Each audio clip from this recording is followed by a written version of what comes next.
그 권성동 의원은 사실은 40억을 받았든 안 받았든 간에 뇌물 받는 걸 약속한 거잖아요. 저것만으로도 수사 대상입니다. 아, 이런 날이 오네요. 그러게 말입니다. 예. 쌍방울 회장이 이재명 이화영 부지사한테 집어 씌웠는데 이재명을 위해서 북한에 돈을 보냈다고 만들어낸 날조한 사건이라고 그 재판부가 믿어주질 않았잖아요. 그렇죠. 재판부는 오로지 쌍방울 회장 말만 믿었어요. 증거는 없고 말밖에 없는데. 네.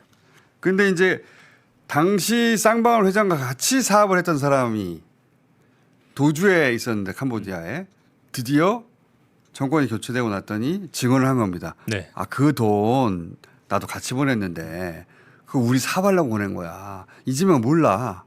이 말을 한 거예요. 굉장히 결정적인 증언이. 그 측근 저희가 같이 선거 캠프부터 같이 계속했던 직접적으로 이제 그 메시지를 주고받는 분하고 식사를 하면서 네네. 이걸 단독 면담을 좀 요청을 해달라고 부탁을 했어요. 배 회장께서 들어와서 그렇게 저거를 하시면은 지금 마냥 그냥 이재명한테 당하고 있는 것보다는 훨씬 이쪽도 칼을 하나 쥐고 있는 게 좋을 것 같다. 그렇죠. 일단 첫 번째 만남을 허락해 주는 거하고 두 번째로는 그 내용을 저 배 회장 들어와서 그렇게 하겠다 하면은 뭘 원하느냐 그러면은 그때 특별히 원하는 거 없다. 보통 그게 미국에서는 플리바겐이라고 형량 딜을 하거든요. 그런 작전으로 오늘 같이 의견을 나눴어요. 그래서 일단은 보고를 드리고 그다음에 그 답변을 받고 아무리 늦어도 일요일까지는 답변을 해줄 거다. 그렇게 이제 확실하게 답변을 받고 그리고 헤어졌어요. 예. 그래서 하여튼 기도 한번 해보죠 뭐. 예, 알겠습니다. 감사합니다. 하여튼 좋은 소식 있는 대로 전화 좀 주십시오. 기다리겠습니다. 저 윤정석 씨를 통해 가지고 대통령실에 그 딜을 넣은 거죠. 네. 우선은 저 조모 씨가 예. 그냥 단순한 KH 그룹 관계자가 아니고요. 예. KH 강원개발이라는 회사가 있습니다. 예. 그 회사 부회장을 역임했던 부회장. 분이고 뭐 다들 아시겠지만 쌍방울 김성태와 KH 배상윤이 흔히 말하는 이제 조폭 출신이잖아요. 예. 저 조모 씨가 60년생입니다. 예. 그리고 김성태 배상윤이 67, 68년생이었기 때문에 어렸을 때부터 내가 데리고 있었던 애들이다. 뭐 이렇게 표현하는 사람이에요. 예, 이거 저분 진술에 따르면 그 어떻게 그 대화가 나눈 일자가 중요한데 예. 23년 5월이잖아요. 작년. 예, 저 때가 어느 시점이냐면 리오남 이슈 그리고 진술쌤이나 연어술 파티 이 부분이 아주 강하게 재판에서 그 이슈가 붙을 때였습니다. 예. 그래서 이제 저 얘기할 때 이재명한테 당하고만 있는데 이 말이 아마 그걸 뜻하는 것 같아요. 이재명 쪽에서 지금 반격을 가해서 당하고 있는데 이쪽에서 재반격할 게 필요하지 않느냐. 그렇죠. 그럼- 칼을 하나 들고 있으면 좋지 않느냐. 그래서 구체적으로 그때 저 조모 씨 얘기에 따르면 구체적으로 나왔던 것 중에 하나는 필리핀 마닐라에 이호남이 왔었다. 아, 왜냐하면 필리핀 마닐라에 유언함이 왔었다고 오로지 쌍방울 회장만 주장하지. 그렇죠. 그 외 모든 사람을 아무도 못 봤거든요. 대회 동영상, 사진, 네. 국정원이 조사한 출입국 명단 등등 그 어디도 리오남은 없는데 네. 김성태만 내가 그때 리오남 만나 돈 줬다라고 주장하고 있어. 그리고 그때 사실 재판에서 리오남이 안 왔다라는 게 인정이 됐으면 재판 결과가 바뀔 수도 있었습니다. 그렇죠. 그렇기 때문에 그 행사에 배상윤도 왔었습니다. 그래서 아하. 배상윤이 나도 봤다. 이 증언을 좀 해주고 하신 분들을 위해서 북한에서 리오남이란 인물이 와가지고 돈을 받아갔다는 거예요. 네네. 그러니까 쌍방울 회장이 이재명을 위해서 돈을 줬는데 누구한테 줬냐? 리오남한테 줬다. 어디서 줬냐?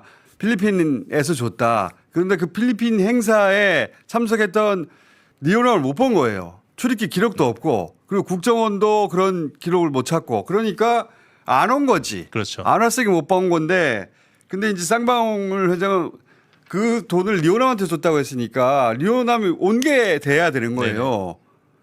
그런데 그때 아무도 없는데 옆에 배상윤 회장이 와가지고 나도 봤어 그러면은 이제 진술 신빙성이 강화되는 거죠. 그렇죠. 그런 상황이었어요. 그 부분이고 뭐 전반적으로는 김성태가 주장했던 것처럼 돈을 줬다. 대신해서 돈을 준 거다. 이런 짓을 해달라고 요구했다고 합니다. 권성동 의원이 등장하는데 이거는 통화 그런데 여하튼 지난번에 내가 얘기했던 걸 내가 뭐 이름은 얘기 안 하고 네네. 구체적으로 뭐 몇 명도 얘기 안 했어. 예예. 얘기 안 하고 하여튼 뭐 그런 걸 진술할 요의가 있다 그러더래. 그 뭐 수사 협조하면 뭐 저희들도 도와줘야지 그런 취지야. 아이고 감사합니다. 그러니까 조 회장하고 나하고 한번 좀 보죠 뭐 그러면. 아 예 언제든지 말씀하시죠. 달려가겠습니다. 한번 보고 예예. 뭐 사람 이름 뭐 또 액수는 얘기 안 하더라도 예예. 조 회장은 다 알고 있으니까 나도 뭐 이런 거 어디 가서 떠드는 사람이 아니야. 아니 많은 거. 아이고 알고 있습니다. 예. 뭘 이거 갖고 내가 떠들고 아이고. 나발이 할 필요는 없고. 하여튼 내가 시간 한번 줄게요. 그러니까 보면 앞에 5월 달에는 언론특보를 접촉했잖아요. 예. 예, 그 소통 창구는 대통령실이었던 걸로 보이고요. 예. 권성동 의원은 검찰 쪽 소통 창구로 보여요. 아하. 예, 그리고 그러면 권성동 의원은 직접적으로 수사 얘기를 하잖아요. 예. 그렇게 수사에 협조하면 우리도 그렇지. 봐주겠다. 이거는 검찰과 협의한 내용을 전달하는 거고 검찰과 협의를 해주고 형량 딜을 해주는 조건으로 금전을 요구했다고 합니다. 그리고 누구 얘기입니까 그게? 그게 저 조모 씨 얘기입니다. 아 일단 이제 조모 씨의 주장입니다. 네네. 그래서 얘기한 게 40억이라는 거예요? 조 씨 주장은 그렇습니다. 조 씨 주장은? 예. 저 통화 이후에 얼마 지나지 않아서 예. 롯데호텔 커피숍에서 권성동 의원이랑 배상윤 회장이 직접 통화를 한답니다.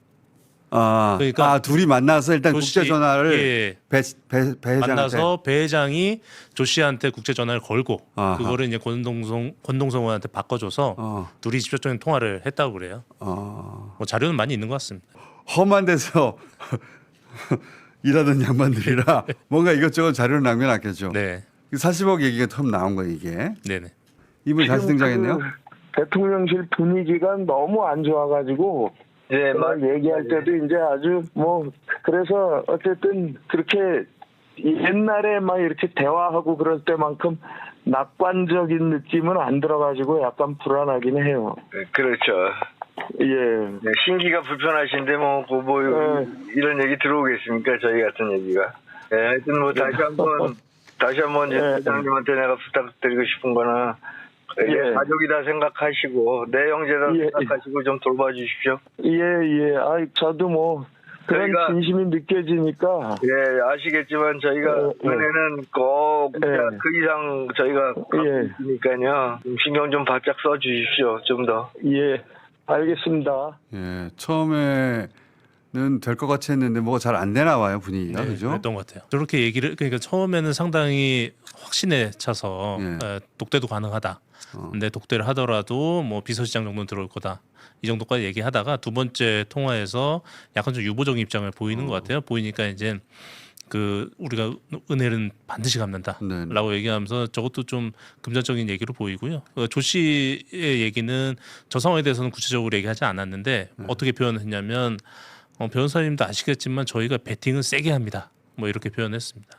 그러고 나서 8, 9월에 명태균 계획가 터지죠. 저한테 제공한 녹취는 저것만 주셨는데요. 아마 다른 녹취도 다 가지고 있겠죠. 그렇게 저게 있으면 대화를 보면 통화가 저 하나만은 아닙니다. 그렇죠. 권성동도 그렇고 앞에 이미 다 그 긴밀한 협의가 돼 있고 그 결과를 통보받는 대화이기 때문에 앞에 논의한 대화도 있을 걸로 보입니다. 근데 왜 저렇게 권성동 의원은 금액이란 말을 써버렸을까? 그러니까 그 정치 고수인데 그러니까 저 선수가. 뭐 금액에 좀 민감했나 봅니다. 해명을 하기가 쉽지는 않을 것 같은데 네. 저 대목은. 우선은 저 조 씨 주장은 이래요. 저 때 다 성사가 됐고 성사가 됐다. 배 회장이 이제 들어와서 조사 받으면 한 6개월 정도 있다가 병보석으로 나오고 뭐 이런 얘기가 다 됐었는데 아하 구체적으로 조 씨 주장이었습니다. 다 됐었는데 그때 결정적으로 이게 틀어진 거는 배상윤 회장이 해당 진술을 못 하겠다라고 했답니다. 최종적으로. 그래서 최종적으로 검찰이나 대통령실에서 원하는 진술을 하는 거를 최종적으로 거부를 했고 메이드가 됐는데 거부를 액수나 해서 기타 등등 다 됐는데 그래서 그때 귀국을 못했고 배상윤 회장이 양심 선언을 한다 이런 부분도 있었는데 그 당시에 그 거짓 진술을 거부했고 그래서 시간이 딜레이 되다가 이제 이재명 정권 들어와서는 이제 내가 자유롭게 발언할 수 있다 생각이 들어서 SBS와 단독 인터뷰를 하고 지금 귀국 일정도 조율하는 게 아닌가 그렇습니다. 조 씨한테 오다를 준 사람은 배 씨가 아니고 배 회장이 아니고 김성태 회장이. 그렇게 해서 아마 김성태도 배 회장한테 그렇게 진술을 해라라고 협의를 하던 과정에 저 VIP 코드 1이 김성태입니다. 자기들끼리는 그 김성태하고 그 조 씨하고 통화한 내용인데 김성태가 저렇게 권과 배 통화시켜라 뭐 이런 식으로 해가지고 계속 오다를 주는 내용입니다. 4시 45분에 국제전화 부탁드립니다. 저거는 조 씨가 권성동을 만나고 저 시간에 만나고 내가 만나고 있을 테니까 그 시간에 맞춰서 배 회장이 나한테 전화를 해라. 그럼 권성동을 바꿔주겠다. 그런 내용. 저하고 조 씨하고 계속 협의를 하다가 제가 요구했던 거는 그러면 김성태와 조 회장의 둘 다 양심 선언을 해라. 조 회장 양심 선언은 부족하다. 이걸 요구했고 조 씨 측은 계속 그 대통령실이 안전 보장을 해달라라는 요구를 했습니다. 그러니까 이재명 대통령 측에서 안전 보장을 해줘. 지금 대한민국에서 그런 요구 받아줄 사람 아무도 없다라고 얘기를 하고 나니까 그 다음에는 저한테 저기 금전적 제안을 했습니다. 나한테도 돈이 돼. 그래서 얘기가 여기까지 나오니까 저는 이제 이 사람 너무 위험하다 생각이 들어서 이제 연락을 차단을 했고 참고로 저한테는 300억 제시했습니다. 이제 서영석 의원의 기자회견이 예고되니까 딱 정확하게 같은 날짜에 저 SBS 기사가 터졌고 제 생각은 제가 연락 차단하고 기자회견 잡으니까 부랴부랴 배 회장이 인터뷰하지 않았나라는 생각은 좀 300억을 받고 그다음에 이제 연결해 줄 방법은 없죠. 그렇죠. 그리고 권성동 의원은 사실은 40억을 받았든 안 받았든 간에 뇌물 받는 걸 약속한 거잖아요. 저 사람들 주장대로라면. 예. 저것만으로도 수사 대상입니다. 그리고 실제 그 입증할 만한 어떤 자료를 그쪽에서 갖고 있다면 야, 위기인데. 권성동 의원 위기야. 근래 들어서 이화영 부지사 사면 얘기가 나왔다가 국민의힘이 정말 온갖 조롱을 통해서 뭐 너 이재명 대신 감옥 갔다고 지금 당당한 거냐, 뭐 셀프 사면이냐 이렇게 비아냥거렸잖아요. 이건 사실 조작의 공범이 그런 행동을 한 거예요. 보면 이제 국민의힘도 공범이니까. 그래서 그거 사실 그런 것도 있고 또 이화영 부지사의 사면 얘기가 그 이재명 정부 출범 초기에 좀 부담이 될까봐 저희 쪽에서도 좀 주저주저한 게 있었는데 국내에 이렇게 돌아간다면 이제 저희 쪽에서는 사면 얘기 좀 당당히 해도 될 것 같습니다. 이건 재수사해야 될 사건입니다. 하면 쌍방울 김성태 회장은 대북 송금 사건과 관련하여 검찰뿐만 아니라 국민의힘 윤석열 대통령실과도 긴밀히 협의하였습니다. 지난 2024년 5월 16일과 17일 김성태는 쌍방울과 KH그룹 핵심 관계자인 조모 씨를 통해 윤석열 대선 캠프 언론특보단장을 맡았던 윤정식에게 윤석열 당시 대통령과 독대를 요청하였습니다. 2024년 7월 8일 조모 씨는 국민의힘 권성동 의원과 통화를 했습니다. 대북 송금 사건은 철저히 조작된 증거에 의해 만들어진 날조입니다. 즉시 재수사로 진실 규명이 이루어져야 할 것입니다.